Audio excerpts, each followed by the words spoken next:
네, 계속해서 안성선 대표님과 함께하고 있습니다. 이번에는 투자 정보 알아보겠습니다. 서울시 성동구 성수동에 위치한 통건물 전해드릴 텐데요. 먼저 기본 정보부터 알아볼게요. 자, 이 시간에는 신탁 공매 물건입니다. 신탁 공매 물건을 가지고 여러분과 함께 만나 뵙겠는데, 신탁 공매 먼저 주의사항을 먼저 말씀을 드리고 가겠습니다. 이 물건은 상당히 좋은 물건이지만 실질적으로 신탁 공매는 여러분과 함께 할 때 이거는 매매다라고 생각하시면 돼요. 등기부상에 있는 권리, 임대차상에 있는 권리, 현황상에 있는 권리를 그대로 매각을 한다. 공매 정보를 통해서 이렇게 생각해 주시면 돼요. 그래서 실질적으로 매각하는 물건의 근저당권이나 아니면 어때요? 가압류나 이런 부분도 소멸되지 않고 실질적으로 매수인이 인수조건부로 매각한다. 이런 부분도 많이 있습니다. 그래서 신탁공매는 반드시 유찰이 됐다고 해서 그 금액으로 바로 낙찰받아서는 안 됩니다. 모든 부분이 공부를 해서 권리 분석이 철저히 이루어진 다음에 입찰을 해 주시라라는 말씀을 드리겠습니다. 자, 먼저 제가 오늘 여러분과 함께 만나볼 수 있는 물건입니다. 서울시 성동구 성수동에 있는 통건물입니다. 요즘 통건물이 인기가 많죠. 자, 위치는 2호선 성수역에 인접되어 있는데 전용 면적 550.94제곱미터, 토지 면적은 357제곱미터의 면적을 가지고 있습니다. 규모는 지하 1층에서 지상 3층, 근린 생활시설입니다. 지상 4층은 주택으로 활용하고 있는 물건이고요. 특징은 우선 수익권자 요청에 의해서 지금 현재 이 물건은 어때요? 4차 이후에 지금 현재 공매가 중지되어 있습니다. 그런데 3차 최저가 이상으로 뭐 할 수 있다? 수의계약을 할 수 있다. 그래서 우리가 신탁 공매 물건은 중지를 시켜놓고 바로 어때요? 전차 아니면은 채권자들이 요구하는 금액이 있습니다. 근저당권, 한마디로 채권 금액을 자기의 채권을 회수할 목적으로 해서 유찰이 되어 있지만 몇 차 이상으로 수의계약이 가능하다. 이런 부분을 공시해서 일반 매매 형태의 진행을 이루어진다. 이렇게 생각하시면 돼요. 자, 감정가가 50억 900만 원입니다. 지금 하지만 28억으로 떨어졌습니다. 네. 네, 서울시 성동구 성수동에서 통건물 전해드리고요. 신탁공매로 접근할 수 있는 물건입니다. 자, 이렇게 이슈 시그널에서 공부한 내용을 바로 또 실전에 적용할 수 있는 내용들 바로 전해주시니까 진짜 좋은 것 같아요. 자, 이번에는 그러면 건물에 대해서 조금 더 살펴볼까요? 이 신탁공매로 접근할 수 있는 물건이다라고 하셨는데 좀 개요 정보, 등기 분석 한번 해보도록 할게요. 네. 방금 개요는 말씀드렸고요. 우리 앵커님 말씀한 대로 개요 정보 부분에서 지금 진행하는 부분을 한번 말씀을 드릴게요. 자, 지금 현재 성수동에 있는 통건물 물건인데 몇 차까지 진행했었어요? 결국은 7차까지. 이 7차까지 진행을 했습니다. 감정가 토지 건물에서 실질적으로 합계가 50억 정도 되었던 물건인데 28억까지 유찰이 된 물건이죠. 자, 그런데 여기에서 중지가 됐습니다. 중지되면은 기본적인 공매 물건이다. 신탁 공매 물건은 전차수 진행이 되지 않은 상태에서 전차수입니다. 아니면은 최저가로 실질적으로 수의계약을 할 수 있는 겁니다. 수의계약. 그런데 이건 특별 공고를 해놨죠. 몇 차? 3차. 40억 5,900만 원 정도로 수의계약이 가능하다. 지금 이렇게 특별 공고를 해놓은 겁니다. 특별 매각 공고.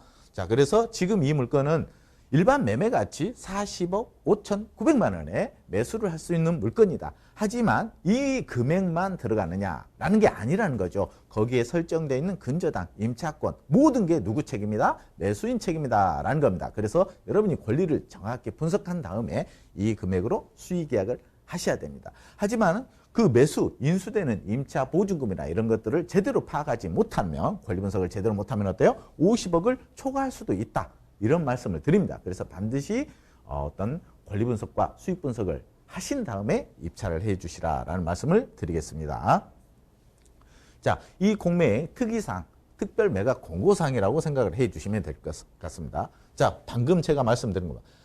당사, 신탁회사에서 납부물을 부담하지 않는 제세공과금 등에 대해서 실제 잔금 납부일로 누가 소유권 이전을 불문하고 매수인이 현황대로 매수인입니다. 매수인이 현황대로 수인 받아서 인수한다는 거예요. 한마디로 기존에 있는 임차권, 세금 모든 부분을 매수인 책임이라는 겁니다. 그래서 매수인은 당사에게 일체를 청구 및 이의를 제기할 수 없다. 이의 제기를 할 수 없다라는 겁니다.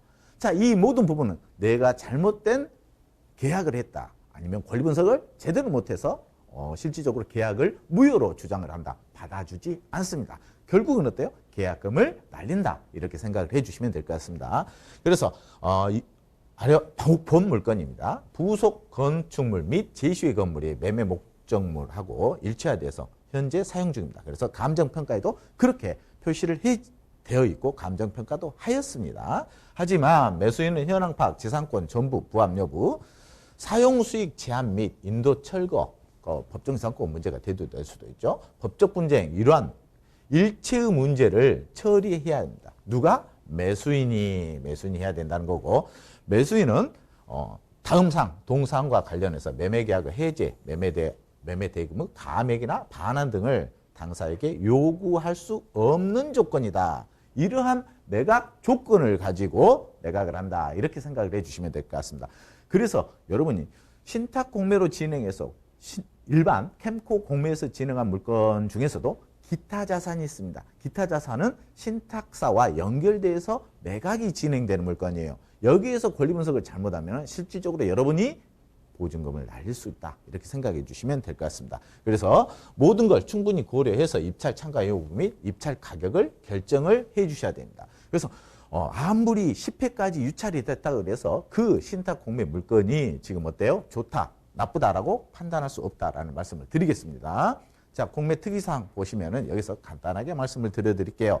자, 방금 말한 부분입니다. 감정평가 현장 조사할 때 점유자 현황, 점유자는 어때요? 임차권이죠. 1지하 1층, 1층, 2층, 3층, 4층, 임차인의 이 모든 부분, 그리고 어때요? 현황상에 있는 실질적인 전입입자죠. 대항력이죠. 이것까지 여러분이 권리 분석을 해서 인수한다. 이렇게 생각해 주시면 될 것 같습니다.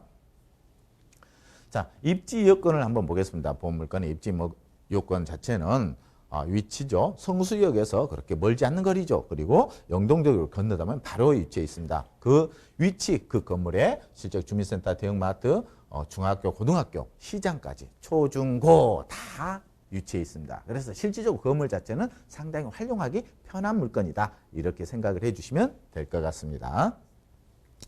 자, 현황 건물의 특징을 보시니까 어때요? 실제로 요즘 꼬마 빌딩이라고 해서 단독 통건물들을 굉장히 많이 선호하고 있죠. 이 물건에 반드시 권리 분석이 필요한 물건이고, 여러분이 관심 있는 부분은 실질적으로 세미나를 통해서 분석을 통해서 한번 입찰해 주시면 좋겠다라는 말씀을 드립니다.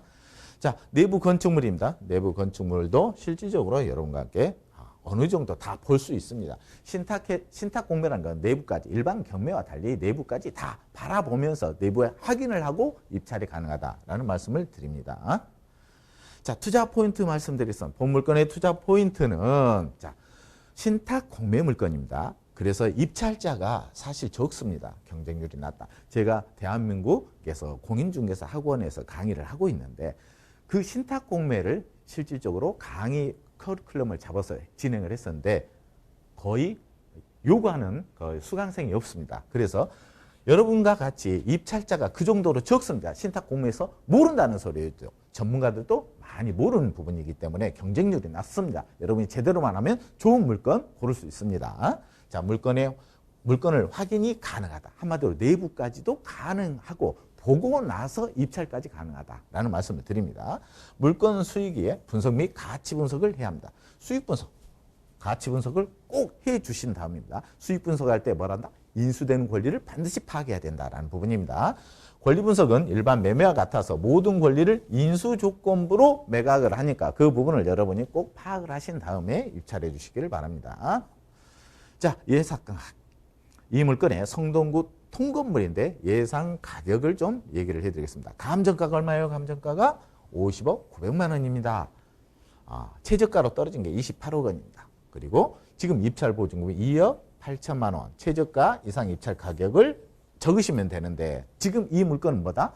우선수익자의 요청. 우선수익자는 뭐예요? 채권자입니다. 그 물건을 담보로 대출해준 채권자.